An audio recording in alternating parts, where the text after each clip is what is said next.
just going to let Uncle Jamie to kind of give you some of his thoughts. And, well, this came from a leaked audio where Jamie Dimon slams remote work. And, by slams, he went hard in the paint here. And, let's let the audio play and let's just see how you feel about it. Yeah. A lot of you were on the fucking Zoom and you were doing the following, okay? Looking at your mail, sending texts to each other about what an asshole the other person is, okay? Not paying attention, not reading your stuff, and if you don't think that slows down efficiency, creativity, creates rudeness and stuff, it does, okay? And when I found out that people are doing that, you don't do that in my goddamn meetings. You go to a meeting with me, you got my attention, you got my focus. I don't bring my goddamn phone. I'm not sending texts to people, okay? It simply doesn't work. And it doesn't work for creativity. It slows down decision-making. And don't give me the shit that work from home Friday works. I call a lot of people on Friday. They're not a goddamn person to get a hold of. But here are the problems, okay? And they are substantial, okay? Which is the young generation is being damaged by this. That means they may or may not be on your particular staff, but they are being left behind. They're being left behind socially, ideas, meeting people. In fact, my guess is most of you live in communities a hell of a lot less diverse than this room. Every area should be looking to be 10% more efficient. If I was running a department of 100 people, I guarantee you, if I wanted to, I could run it with 90 and be more efficient. I guarantee you. I could do it in my sleep. And the notion, these bureaucracies, I need more people, I can't get it done. No, because you're filling out requests that don't need to be done. Your people are going to meetings they don't need to go to. Someone told me to approve some of his wealth management that they had to go to 14 committees. I am dying to get the name of the 14 committees. And I feel like firing 14 chairmen of committees. I can't stand it anymore. Now, you have a choice. You don't have to work at JPMorgan. So the people of you who don't want to work at the company, that's fine with me. I'm not mad at you. Don't be mad at me. It's a free country. You can walk with your feet, but this company is going to set our own standards and do it our own way. And I've had it with this kind of stuff. And, I come in, I've been working 7 days a goddamn week since COVID. And I come in and where's everybody else? They're here and there and the Zooms don't show up. And people say they didn't get stuff. So that's not how you run a great company. We didn't build this great company by doing that, by doing the same semi-disease shit that everybody else does. Well, tell me how you really feel, Unc. Come on, Uncle Jamie. So wait, hold on. This was leaked audio. He wasn't, because he doesn't normally sound like this. Probably on a Zoom that somebody was recording. Yeah. But look, I know this is going to be emotionally stigmatizing for some people. Some people are very triggered by this conversation. And I get it. I am not going to give you my stance on this. Let's get into why they would be triggered. So there is a cohort of people who feel I am just as efficient working from home, if not more efficient. I've proven it over the course of when you needed me to be efficient working from home. I proved that I could be, and I was. Yeah, but for every one of those, there's somebody who takes advantage. Absolutely. There are a whole cohort of people who say, hey, look, I don't have to pay for childcare. I don't have to pay for travel. I don't have to pay for new clothes. So I get the effect of an increased salary without an actual increased salary. Absolutely. There's a lot of questions around who's watching your kids. Are you really focusing? All that stuff. Fine. Right. And then, look, he's not wrong about the next generation. I don't know that I'd be in the position that I am in today if I didn't come in and work a lot of hours. And I still work a lot of hours. I'm not, and I hear, I don't know if he's working 7 days a week. I don't know if that's just, grandstanding. But look, I get it. He's probably working a lot. Mm-hmm. Does he need to work? I don't know. But is he in that cohort of people that we talked about on the top of the show that he's working extra hours because he's passionate? Or is he working extra hours because he needs the money? Mm-hmm. I think in order to be a CEO in his role, you got to be passionate about it. You got to like what you do. And he probably loves what he does.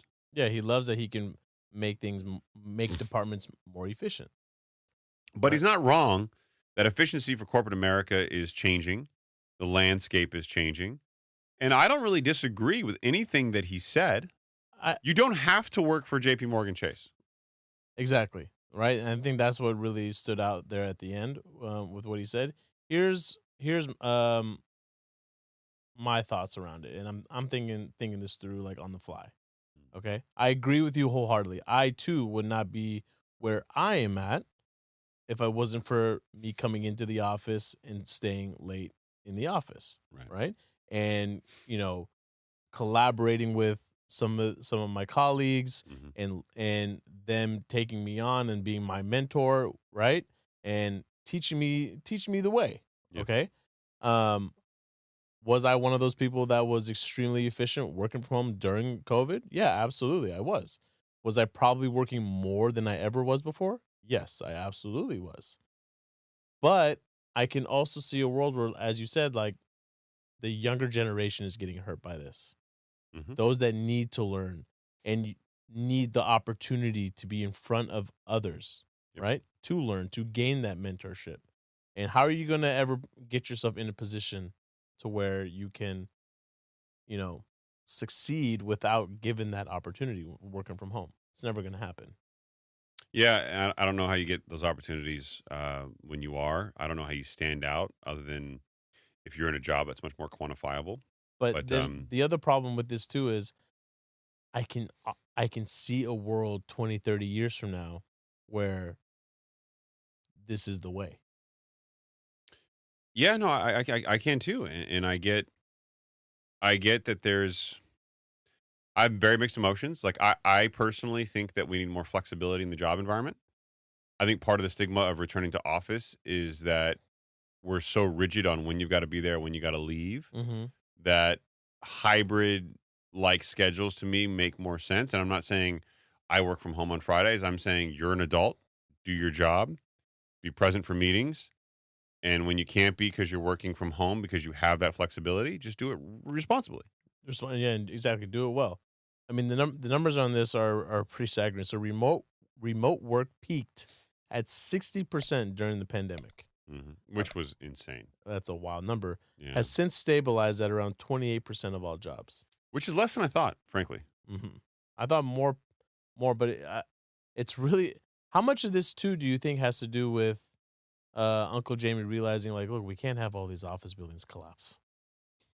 Oh, dude, he's very political. He's very sharp. He knows that this is really at play here. I don't think that's what's driving his passion about it. I think what's driving his passion is, and I struggle with this. I'm in the office every day. I tried to work from home, I think 2, maybe 3 weeks during the pandemic, and I just could not do it. It just wasn't me. And I was going back in the office when it was a ghost town, like no one was there, and it was weird. It was eerie, but I fall into the camp of I'm there a lot. And there are people who put in more hours than me, 100%. 100% there are. I just think there's something meaningful about being in front of one another. Not all the time, but you got to build a rapport with people beyond just the screen. And I just want to know the names. I want to know the names of people who get a call from Jamie Dimon who big league him and don't answer. If Jamie Dimon is calling you on Sunday while you're in church, you walk out the church. I feel like that was a little bit of an exaggeration. Come on. I don't think it is. No one is not answering Jamie Dimon's I don't think it is. I think someone's like, I thought he was at a conference, man. Jamie Dimon's the kind of guy you get a call from, like, while you're using the restroom and you still answer and you don't care about the echo. I do that all the time. If you call me and it's echoing, I am probably in a bathroom. Yeah, right. Hey, are you using the restroom? No, man. No. I'll tell you straight up. And let me ask a question, just out of morbid that's how committed I am to you. I answer the call while using the restroom. Can I ask the question? Yeah, ask it. It's the obvious natural progression. What's so offensive about me talking to you? I'm going number 2. It's a little offensive. Why? Because I don't want to hear what's going on. But what if you don't hear it? But I will hear it. You won't hear the it. iPhone microphones, bro. You don't always go audible. What do you mean? You mute it? No. You going back and forth on the mute? There are plenty of times where you use the restroom and it's not like a loud shouting match. No, man, you can't do that. Come on. Okay. I know we were joking before. I could never. I'll hit you with the sorry, I'll call you right back, and then I'll call you right back after. Like, and I'll openly admit, sorry, I was using the restroom. I will take a call from time to time in the restroom. Yeah. Do people appreciate that, though? that when you hit them with the ignore text, the decline text that says, sorry, I'll call you right back? Or would you rather just have a missed call and then just, I'll call you back? I think people would appreciate it more if you said, in restroom, call you right back. But that's got to be a default. I'm not saving that as a default. In restroom, call you right back. How many times a day am I using the restroom? People don't like the ambiguity of I'm in a meeting, I'll call you back, or I'm busy, I'll call you right back. People don't like the ambiguity of not being a priority. Uncle Jamie wants to be a priority. Yeah. Maybe he's going to understand if your bladder's in the way. Maybe that's the default. You are a priority. I will call you right back. I mean, maybe, but I mean, if you say, hey, I'm in the restroom, that's an undeniable reality. Right. You're going to get mad at me for admitting that to you? That should be everybody's default. That should be on everyone's iPhone. Yeah, in the restroom. In the restroom, call you back. Call you back. Done. Yeah, everybody has that. Yeah. Then it's destigmatized. Everybody has that. Right. You can't even get mad. It's one thing that if I hit you with on a call, I'll call you right back. It's like, wait, that call is more important than my call? Important than me. Right. My call is way more important. I'm Jamie Dimon. Who are you talking to? Brian Moynihan? Right. Exactly. He's not that important. No. Come on now. What are you doing? Yeah. Yeah. You're on the phone with David Solomon? Ha. Goldman? Yeah. Stud. All right. So this from, TikTok. Okay. I'm going to be honest with where I'm coming from here. And I know those people are going like rolling their eyes. Bear with me. This is classy TikTok. It's back. I don't know where it's at right now. You can download it from the Apple Store now again. Yeah, it's a big deal. It was a thing where like if you deleted it, you couldn't get it back. Now you can just get it back. Yeah, you can just download it again. Okay. Yeah. Never had it. Oh, yeah. I feel sorry for you. I know. I went viral and never had You're not as cool as me, dog. You're not gangster. Okay. The song is called Gangster. That's the song that I sing. Okay. To you. Thank you. All right, so this from the Washington Post opinions page. So, no, I didn't know. I didn't know that was a thing, but they have one, and they have an opinions page. Yeah, let's play some audio here, shall we? All right, you ready for it? Give it to me. All right.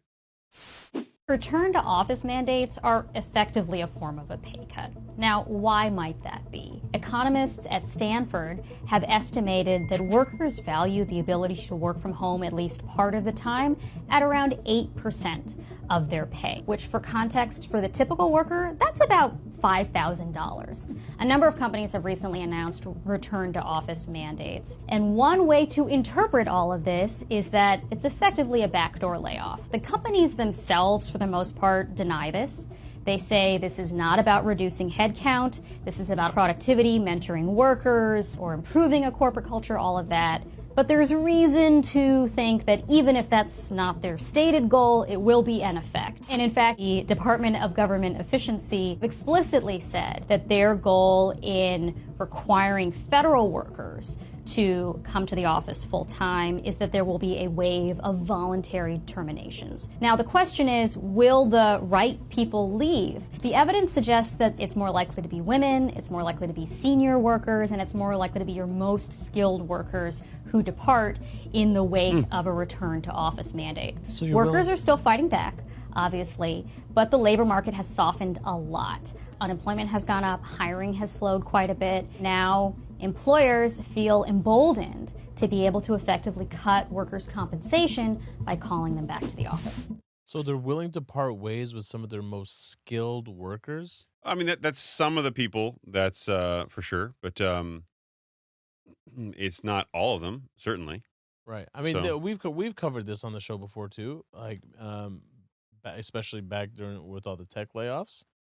We said that, this was a way for them to, effectively lay off some people without having this huge old reduction in force, which would ultimately, I mean, that was one of the fastest way to, increase profits and help your earnings, right? Yeah, but I would say, look, companies are crafty. They will find a way to meaningfully take advantage of the circumstances to benefit the company. And if this is one way to do that, if you're them and you're saying, okay, senior workers, maybe some females with kids, maybe all these things happening, yeah, I'm going to lose some talented people, but I'm also going to lose some people that probably should have retired or probably shouldn't be working or probably aren't being intellectually honest with themselves about their capacity to work. And they say, okay, that sacrifice is probably more valuable. And yeah, I'm going to lose some qualified, good people, but overall, the company will be healthier at the end of the day. Maybe, I mean, maybe that's the alternative agenda. Maybe it's just like Jamie Dimon, where he's like, I just want people back in the office. And do I want 10% of the people to leave? No. Mm-hmm. Is it a natural byproduct? Yeah. But yeah, he knows he has a company large enough to where if people do decide to leave, people are itching and clawing to try to get in. Okay, so let's dive into some of the analytics here. I think the numbers matter. That was an opinion piece. Jamie Dimon has his opinion. He's Jamie Dimon. I give it bigger weight than a random Washington Post opinions, but Okay. still a valid one. I respect it. All right. But CNBC, return to office or remote, where you work doesn't change how happy you are in your job, but this does. What's this site? Do you know? You have an idea? Your coworkers. How healthy of a relationship you have with your coworkers. Being as how I'm your only coworker on this particular job.